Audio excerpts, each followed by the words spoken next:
오늘 말씀의 제목은 영광은 하나님께만이라는 그런 제목입니다. 1945년 그러면 제2차 세계대전이 있었고 또 끝나는 그런 해였습니다. 여러분 기억나는 사람이 누구예요? 독일의 독재자 히틀러가 자살로 생을 마감하게 됩니다.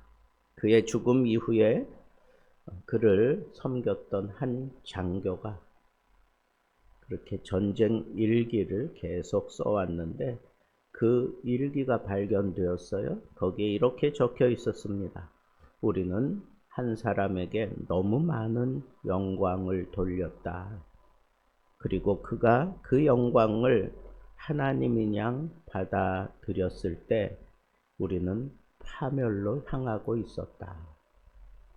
독일의 장교가 전쟁 일지 가운데 그렇게 기울어져 가는 그 나치의 패망을 바라보면서 이렇게 적어 놓았습니다. 여러분, 히틀러만이겠습니까? 모든 시대에는 교만한 자들이 있었습니다. 자신을 신격화하고 마치 하나님인 양, 하나님께 돌려야 할 영광까지도 자신의 것으로 가로챈 자들이 너무너무 많습니다. 오늘 본문에도 한 사람이 나옵니다. 그는 화려한 양복을 입고 사람들 앞에서 연설하며 신의 소리요 하나님의 소리다 라고 하는 것을 사람들에게 부추기며 그렇게 부르짖게 만들었습니다. F.F. 브루스라고 하는 학자는 이때의 이 상황에 대해서 그가 연구한 그런 대목 가운데에는 이 헤롯 아그리빠가 연설할 때 일부러 아주 빛이 잘 반사되는 그런 은으로 추렁추렁 이렇게 겉옷은 이렇게 찰랑거리는 그런 옷을 만들어서 움직일 때마다 그 햇볕을 딱 바라보고 그 햇볕에서 비쳐나가는 그 빛들이 그냥 화려하게 그냥 막 움직일 수 있게 그렇게 만들어서 그가 연설을 아주 잘했는데 연설하면서 그 옷을 입고 그런 태양 조명을 그렇게 비춰가면서 사람들에게 그저 자기의 연설에 다 그냥 고개를 숙이게 만들었다라고 그렇게 얘기하고 있습니다. 그런 걸 보면 오늘 이 장면이 충분히 그려지는 것 같습니다. 그런데 사람들이 다 이것은 신의 소리요, 하나님의 소리요, 인간의 소리가 아닙니다 라고 막 추앙하면서 그렇게 부르짖을 때 그 순간 하나님께서 그에게 벌레가 그 몸속에 파고 들어가서 그를 죽여버리고 말았습니다. 분명해요. 다른 거 없어요. 하나님께 돌려야 될 영광을 가로챘기 때문입니다. 인간은 이 권력을 쥐게 되면 좀 착각하는 경향이 있습니다. 헤롯 아그리파 1세는 이 외교적으로 좀 분쟁 중에 있었다고 봐야 합니다. 이 두로와 시도는 정치적으로 약했고 헤롯은 그들을 강하게 압박하면서 다스리던 그런 시절이었는데 이 사람들이 드리는 이 조공이나 이런 것들이 제대로 들어오지 않으면 상당히 힘들게 만드는 그런 정책을 써왔던 겁니다. 그러니까 이렇게 화려한 옷을 입고 연설하니까 사람들이 그냥 맞춰주는 거예요. 진짜 그 사람의 소리가 신의 소리였겠습니까?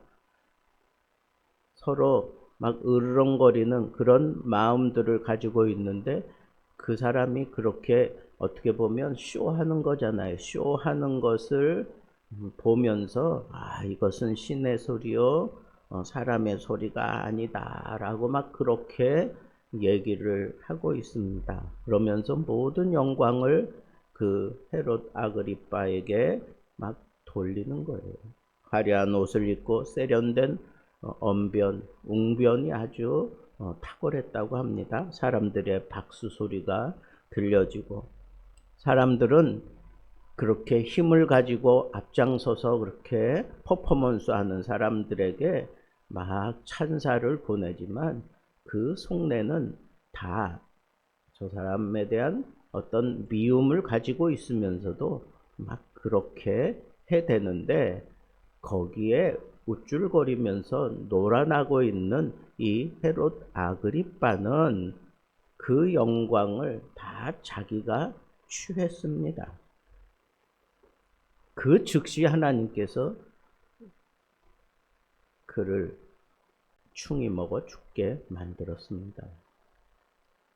기간이, 그 충이 먹고 죽은 기간은 역사적으로 참고해보면 한 일주일 정도 앓다가 죽었다고 했습니다.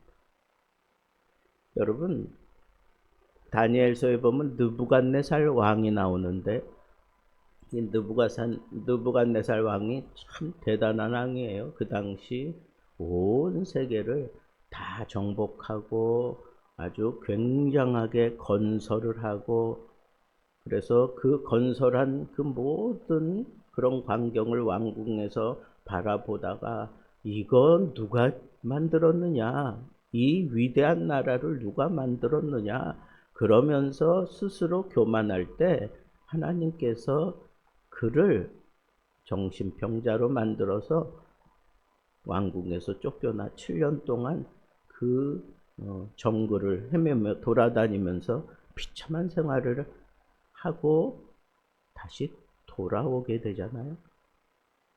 그제서야 하나님 앞에 바로 고백을 합니다. 이 모든 것들은 다 하나님이 주관하신다.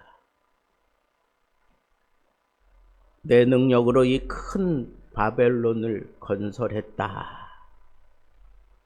이 교만이 파고들어오니까 하나님께서는 그를 정신 이상자로 만들어서 들짐승처럼 살아가게 만들었습니다. 여러분, 여기서 우리가 분명히 알아야 할 것은 영광은 하나님께만 돌려야 된다 하는 거예요. 그 영광을 내가 가로채서는 안 된다는 거예요. 헬라어로 이 영광을 독사 그러는데, 그 영광은 심적인 영광을 얘기하는 거예요.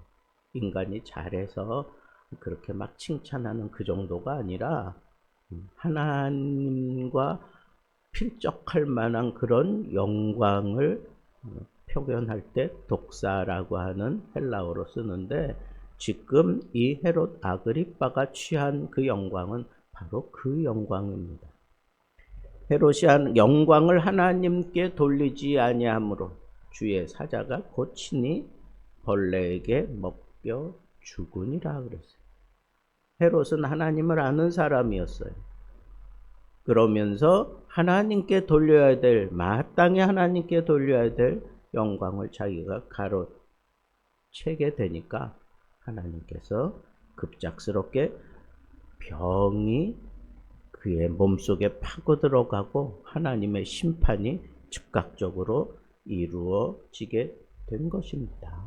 너무너무 선명하지 않아요? 교만은 하나님의 영광을 빼앗으려는 인간의 죄입니다. 우리는 종종 하나님께서 일하신 결과를 놓고 사람을 칭송하고 자기 공로로 착각하기도 하고 착각하게 만드는 이런 위험한 일을 하고 살아가고 있습니다. 그러나 분명히 알아야 될 것은 모든 영광은 하나님께만 돌려야 합니다. 다윗은 그의 마지막 그 유언을 남기는 그 순간에 거기 모여든 많은 장로들과 그리고 어른들 그리고 많은 대신들 앞에서 그가 그렇게 얘기를 했어요. 이 모든 왕궁과 이 모든 재물과 이 부요함, 이 막강함, 이 모든 것이 하나님께로부터 왔다. 이 모든 것이 하나님께로부터 왔다.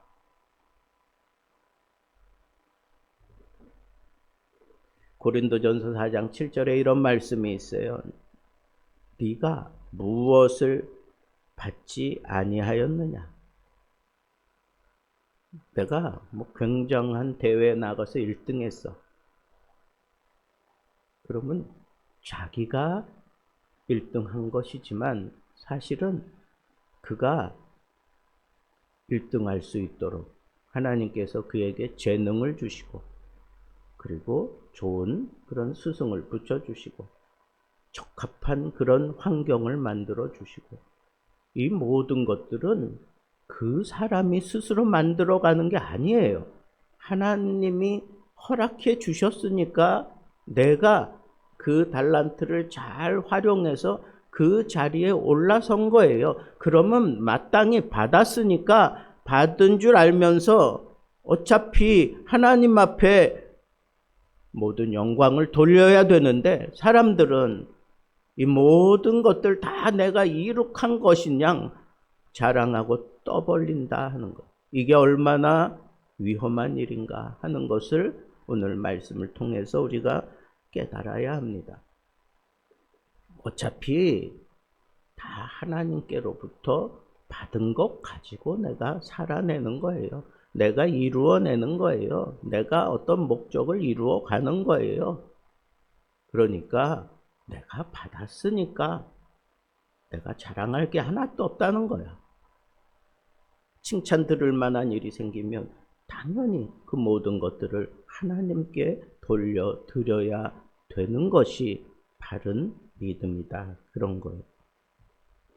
그래서 우리는 이런 내가 하나님께로부터 받은 것 가지고 내가 정말 세계적인 그런 탁월한 자리에 앉게 될 수도 있어요. 그때 모든 영광을 하나님께 드리세요. 내가 원하는 게 잘 풀려져 가서 정말 이루어졌어요. 그거 다 하나님께 영광을 돌려야 하는 거예요. 남들보다 내가 사업을 잘해서 돈을 많이 벌었어요. 이거 다 누가 한 거예요? 하나님이 하신 거예요. 하나님께 받아서 나는 그저 행한 청지기일 뿐이에요. 그러니 모든 영광 다 하나님께 돌리는 거예요. 하나님이 주셔서 내가 그걸 잘 활용해서 이와 같은 영광을 누리게 되었는데 하나님 마땅히 이 영광 하나님이 받으셔야 합니다. 그리고 하나님께 돌릴 줄 알아야 돼요. 이게 우리의 패턴이 돼야 돼. 이게 우리의 습관이 돼야 돼요. 좋은 일이 생겼어요? 그러면 습관적으로 뭐 해야 돼요? 하나님 영광 받으세요. 하나님이 나를 이렇게 참 승리하게 하셨습니다. 모든 영광 하나님께 드립니다. 모든 영광 하나님께 드립니다. 제가 대학교 1학년 때인가 그때 한참 이제 막 가스펠송이 이제 막 활성화되기 시작했어요. 그때 한 여성이 불렀던 초대 가스펠 싱어라고 할 수 있죠. 그분이 불렀던 찬양이 지금도 제 귓가에 맴돌고 있어요. 모든 영광 하나님께. 여러분, 그저 그냥 그것마냥 짧지만 모든 영광을 하나님께, 모든 영광을 하나님께. 그거 반복하고 짧게 끝나는데 그게 우리의 이 심령을 막 저미고 막 파고들었어요. 여러분, 놓치지 마세요. 내가 잘 됐어요? 하나님께 마땅히 영광을 돌려야 돼요. 내 사업이 잘 됐어요? 마땅히 하나님께 영광을 돌리고 이 모든 일을 이루어 주신 하나님을 위해서 내가 전적으로 영광을 돌립니다. 그리고 그에 걸맞게 하나님의 영광을 내가 이렇게 선포하고 그렇게 올려드렸으면 그에 걸맞게 그 번 돈을 가지고 하나님의 영광에 부끄럽지 않은 일을 해야 되는 거예요. 그렇지 않아요? 당연히 그렇게 해야지. 이게 우리의 삶의 패턴이 돼야 돼. 이게 예수 믿는 사람의 삶의 패턴이 돼야 돼요. 그런데 우리는 잘 되면 그건 내가 잘해서 그런 것으로 생각하고, 아니면 요행이 그렇게 됐다고 생각하고, 그렇게 해서 정말 내가 잘 되고 좋은 자리 얻고 그리고 승리하고 돈을 많이 벌었으면 그것 가지고 내 배 채우는 게 아니에요. 하나님의 영광을 위하여 그걸 사용해야지. 마땅히 내가 하나님께로부터 받은 것 가지고 했으니까 마땅히 모든 것 다 하나님을 위해서 사용해야지요. 여러분, 그런 패턴이 우리 속에 없으면 그 사람은 바른 신앙생활 할 수가 없어요. 그리고 순식간에 이렇게 나도 모르는 사이에 하나님의 영광을 가로채는 그런 자리에 우리가 슬그머니 들어가기를 좋아한다니까. 그게 이 패역한 인간의 모습이에요. 조심해야 된다고요. 자기도 모르는 사이에 이 헤롯 아그리빠가 하나님이 충이 그 속에 파고 들어가서 갉아먹어가지고 다 썩어 죽게 만드는 그런 일들이 얼마든지 우리 가운데 있을 수 있어요. 하나님이 살아계시니까. 하나님은 하나님이 받아야 될 영광을 절대로 인간에게 빼앗기지 않습니다. 절대로 양보하지 않습니다. 그건 양보할 내용이 아니에요. 무조건 하나님이 다 받으셔야 되는 거예요. 그러니까 우리는 아예 그런 삶의 패턴을 가져야 돼요. 잘 됐어요? 하나님이 나와 함께 하셨지. 하나님이 나에게 지혜를 주셨지. 하나님이 아주 소중한 사람을 만나게 하셨지. 하나님께서 나에게 이렇게 섭리하시며 이끌어 주셨지. 그걸 찾아내고 그걸 가지고 하나님이 여기까지 인도해 주셨으니 하나님 마땅히 영광을 받으셔야 합니다. 그리고 어떻게 해야 돼요? 하나님, 내가 이렇게 하나님께 영광 돌릴 수 있을 만큼 사람들에게 주목받고 사람들에게 칭찬 듣고 사람들의 부러움의 대상이 되었는데, 하나님, 내가 이 흔들리는 교만할 수 있는 자리에 내가 착각하지 않기 위해서 하나님이 나에게 부어주신 이것 마땅히 하나님 것 하나님께 떼고, 그리고 내가 하나님의 영광을 위하여 이거 사용하겠습니다. 그렇게 내 삶의 패턴을 만들어야 돼요. 그 루틴 속에서 우리 살아가야 돼요. 그래야 우리가 하나님의 영광을 훼손시키지 않을 수가 있는 거예요. 어떤 위치에 있든 어떤 일을 하든 그것이 잘 되었다면 하나님의 은혜입니다.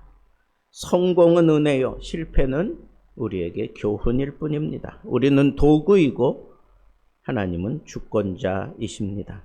오늘 우리의 입술과 삶의 방향이 달라지기를 바랍니다. 그런즉 너희가 먹든지 무엇을 하든지 다 하나님의 영광을 위하여 하라. 그렇게 분명히 고린도서 10장 31절에 말씀하고 있습니다. 그런데 오늘 말씀에 보니까 이렇게 영광 문제를 다루고 그것이 딱 정리되자마자 하나님의 말씀은 흥황하여 넘치더라 그랬어요. 대조하고 있어요. 대조. 여러분, 하나님의 영광이 옳게 드러나면 마땅히 정비례하고 있는 게 뭘까요? 하나님의 말씀이에요. 하나님의 말씀이 흥황하여, 하나님의 말씀은 그대로 생명이니까 하나님의 생명이 이렇게 막 넘치는 그런 흥황함이 있어요. 내가 하나님께 제대로 영광 돌리는 삶을 살아가고 있다면, 그러면 말씀이 흥황하는 그런 결과가 뒤따라온다는 거예요. 당연히 그렇게 되는 거예요. 오늘 말씀을 잘 보세요. 그렇게 대조하고 있는 이 본문이 참 신비로워요. 그리고 이 하나님의 영광 온전히 하나님께 돌려드리고 말씀이 흥황하고 난 이후에 곧바로 예루살렘의 부조 갔던 바울과 그리고 바나바가 돌아오는데 거기에 한 사람이 더 따라붙어요. 마가 요한이 따라붙습니다. 여러분, 이렇게 제대로 하나님께 영광을 돌리고 그리고 하나님의 말씀이 흥왕하면 하나님은 그 다음 일을 계획하셨어요. 그 다음을 위해서 바나바와 사울과 그리고 거기에 한 사람 더해 마가 요한을 거기 준비시켰습니다. 그리고 이 세 사람이 이제 안디옥 교회에서 순서를 따라 세계 선교를 위한 선교사로 파송되어 나가잖아요. 여러분, 이런 단계들이 너무 선명하게 드러나지 않아요? 내가 하나님께 온전히 마땅히 영광 돌리는 삶을 살면 내 삶과 내 삶의 현장이 말씀으로 막 흥황하는 역사가 일어나고 그리고 하나님께서는 그 다음 계획을 하나님이 실현해 가신다. 이게 패턴이에요. 그러니까 내가 하나님께 영광을 돌려요. 영훈이가 계획한 그 뜻대로 하나님이 이루어 주셨어? 그러면 내 속에 뭐가 막 넘쳐야 돼요? 내 삶의 주변에 뭐가 넘쳐야 돼요? 하나님의 말씀이 넘쳐야 돼. 내가 그래야 온전히 하나님께 영광 돌려드린 것임을 내가 인정할 수 있어. 나는 내 뜻은 이루었는데 내 삶 속에 이 말씀에 흥황함이 없어? 그러면 뭔가 잘못된 거야. 말씀이 흥황하기 위해서 내가 하나님 앞에 기도하고 하나님 앞에 뜻을 정하고 이렇게 새벽마다 나와서 하나님 앞에 부르짖는 가운데 내 심령이 이 말씀으로 흥황해지는 역사가 함께 해야 되는 거예요. 그러면 하나님께 영광 돌리는 일들이 일어나고 그 다음에 하나님께서 그 다음 계획을 하나님께서 분명히 보여주신다는 거예요. 그 다음은 어떻게 할 것인지 하나님이 놀라운 그 섭리와 계획 속에서 그 다음 하나님께로부터 주어지는 이 사역을 이루어 갈 줄 아는, 그래서 하나님의 계획 속에서 그 다음 계획 따라가고 그 다음 계획 따라가다 보니까 천국 문 앞에 이르렀다. 이런 고백을 할 수 있다면 우리는 참 멋진 인생을 살았다고 저는 생각합니다. 오늘 말씀을 마음에 담고 오늘도 하나님께 마땅히 영광 돌려드릴 수 있는 그런 멋진 삶을 살면서 하나님께는 영광이고 우리에게는 이 말씀이 흥황하는 넘치는 그런 놀라운 은혜가 있기를 우리 주님의 이름으로 축복합니다.